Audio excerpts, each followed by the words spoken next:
तो हेलो दोस्तों, स्वागत करते हैं आपके प्यारे से यूट्यूब चैनल एपी सर बढ़िया में। आज की इस वीडियो में बात करने वाले हैं क्लास 10 हिंदी 2024 बोर्ड परीक्षा में सबसे महत्वपूर्ण टॉपिक जो है, ये टॉपिक जरूर देखना है आप लोग को। 70 में 70 नंबर बिल्कुल पक्का हो जाएगा 2024 बोर्ड एग्जाम में, अर्थात 22 फरवरी को मात्र ये देखकर जाते हैं तो पूरा पास होने से और 90% लाने से कोई नहीं रोक सकता। क्लियर? देखिए इस टॉपिक में हम बात क्या करने वाले हैं, पूरा डिटेल बाय डिटेल।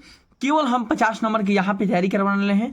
एमसीक्यू जो होगा इसका अलग से वीडियो होगा, आपको हम केवल 50 नंबर का तैयारी करवाएंगे। चलिए सीधे वीडियो को स्टार्ट करते हैं। सबसे पहले आप लोग को लिखित प्रश्न में कुछ गद्य आता है। क्या आता है? कुछ गद्य पर आधारित प्रश्न आते हैं। गद्य में देखिए आप लोग को कौन कौन से चैप्टर पढ़नी है। तो गद्य में मित्रता पाठ, ममता पाठ, भारतीय संस्कृति और स्त्रिया तुनगनी मन से, इनके सभी गद्यांश को एक एक गद्यांश को, ये निश्चित नहीं है कौन सी गद्यांश आएगा, इसलिए हम कह रहे हैं मित्रता, ममता, भारतीय संस्कृति और स्त्रिया तुनगनी मन से कि एक एक गद्यांश को पूरे को क्लियर कर लेनी है आप लोग को। यहां से एक भी आप लोग को बाहर क्वेश्चन नहीं आएगा। अब चलते हैं, हम बात करते हैं पद्य वाले पे। पद्य वाले में देखिए जरा, पद्य पर आधारित प्रश्न, पद्य पर आधारित प्रश्न बनपत्र पर है, धनुष भंग है और पद्य है। ये तीनों टॉपिक पे आप लोग को 100% क्या करनी है, तैयार कर लेनी है। नेक्स्ट पे हम चलते हैं। देखिए जरा, संस्कृत गद्यांश का संदर्भ सहित हिंदी में अनुवाद। क्या होता है कि संस्कृत से आप लोग को प्रश्न में 14 नंबर का क्वेश्चन आता है। कितने नंबर का? 14 नंबर का। पहला जो प्रश्न होता है 5 नंबर का, 5 नंबर का गद्य से और 5 नंबर का पद्य से, 2 नंबर का श्लोक और 2 नंबर का संस्कृत में प्रश्न उत्तर, 14 नंबर का हो गया। तो पहले तीसरा क्वेश्चन पे आएगा कि संस्कृत गद्यांश का संदर्भ सहित हिंदी में अनुवाद कीजिए। आपको क्या करेगा, जैसे कि वो नहीं होता है वाराणसी वाला पाठ की वाराणसी विख्यात सुबह परिचय नगरी गेहे गेहे वाला प्रश्न है ना, तो वाराणसी पाठ हो बीरह बीरेण पूज्यते हो, इस पाठ में से आपको एक गद्य देकर और पूछे गद्यांश को संदर्भ सहित हिंदी में अनुवाद कीजिए।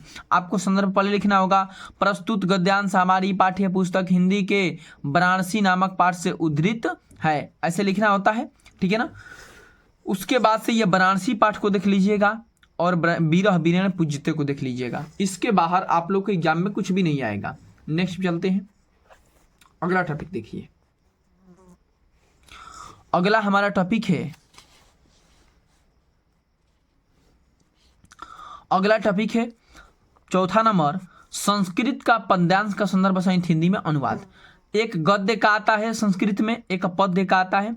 तो भारतीय संस्कृति और जीवन सूत्राणी, मात्र इन दो टॉपिक को देखकर जाते हैं तो आप लोग को 100% 5 नंबर क्या हो जाएगा, मिल जाएगा। क्लियर? दो टॉपिक को, इसके भारतीय संस्कृति के जितने भी पद्यांश में का, मतलब संस्कृत के पद्यांश में का होगा टॉपिक, और जीवन सूत्राणी के जितने भी टॉपिक होगा उसको 100% तैयार कर लेनी है। उसी में से आप लोग को पद्यांश क्या करेगा, देगा। ठीक? क्वेश्चन कैसे पूछेगा कि एक पद्यांश संदर्भ सहित हिंदी में अनुवाद कीजिए, ऐसे पद्यांश देकर और संदर्भ उसका लिखना होगा, हिंदी में अनुवाद करना होगा। नेक्स्ट चलते हैं। नेक्स्ट क्या कहेगा भाई? नेक्स्ट आपसे यही कहेगा कि अपनी पाठ्य पुस्तक से कंठस्थ याद किया हुआ श्लोक लिखिए। कोई भी 2 लाइन के या 4 लाइन के एक श्लोक लिखनी है, वो कितने नंबर का होगा? 2 नंबर का होगा, वो भी याद किया हुआ। उसके बाद से कहा है कि खंड काव्य के कथानक चरित्र चित्रण कीजिए, या अर्थात आपके जिला वाइज एक खंड काव्य आता है। जैसे मान लो कि बलिया जिला का है तो कर्ण का चरित्र चित्रण, प्रथम सर्ग, द्वितीय सर्ग, तृतीय सर्ग, प्रथम सप्तम सर्ग, ऐसा सब आता है।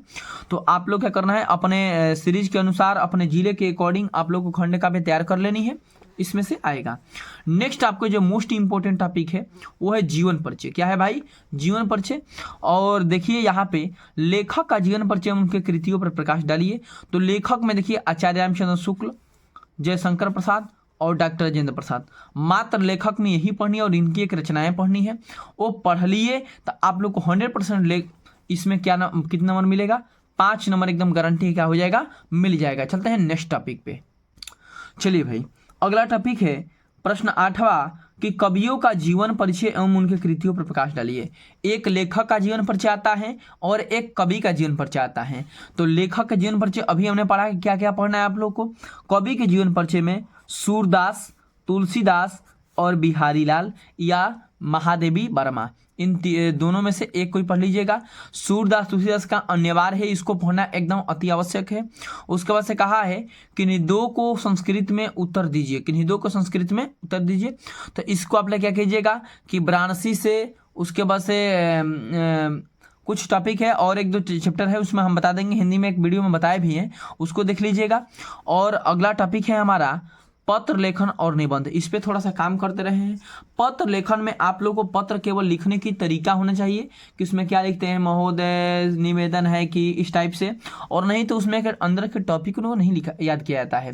इसलिए याद नहीं किया जाता है क्योंकि मान लीजिए कि आपको कॉलेज में फीस माफ़ करवाना होगा तो आप क्या करेंगे, वही ना कहेंगे कि हाँ सर, मान लीजिए कि आपके स्कूल में ही फीस माफ़ कराना हो तो क्या कहेंगे कि सर मैं बहुत ही गरीब फैमिली से बिलोंग करता हूँ, मेरे पिताजी बहुत ही क्या है पुअर, एक गरीब किसान है, इसके वजह से मैं फीस को नहीं दे पाता हूँ, इसलिए मैं, और मेरा क्या है, जैसे माना कि 12वीं में एडमिशन करानी है तो मैं 10 में बहुत ही अच्छा मार्क्स लाया था, मैं पढ़ने में बहुत ही अच्छा हूँ, इससे मैं आपसे विनती करता हूँ कि आगे की पढ़ाई के लिए आप मेरा फीस क्या कीजिए, माफ़ कर दीजिए। तो इसमें याद करेंगे थोड़ी ना, ये मन की बात है, इसको लिखनी होती है, याद करने की जरूरत नहीं होती है।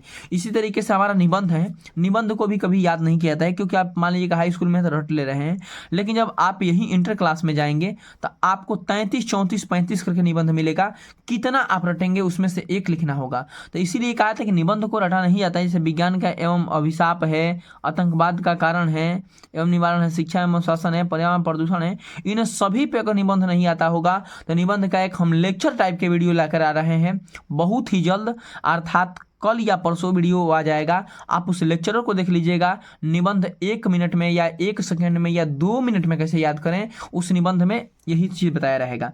क्लियर? अगर ये वीडियो अच्छा लगा होगा तो मेरे चैनल को सब्सक्राइब कीजिए, लाइक कीजिए, अपने दोस्तों शेयर कीजिए। मिलते हैं आपसे नेक्स्ट वीडियो में, आज के लिए बस इतना ही। जय हिंद, जय भारत।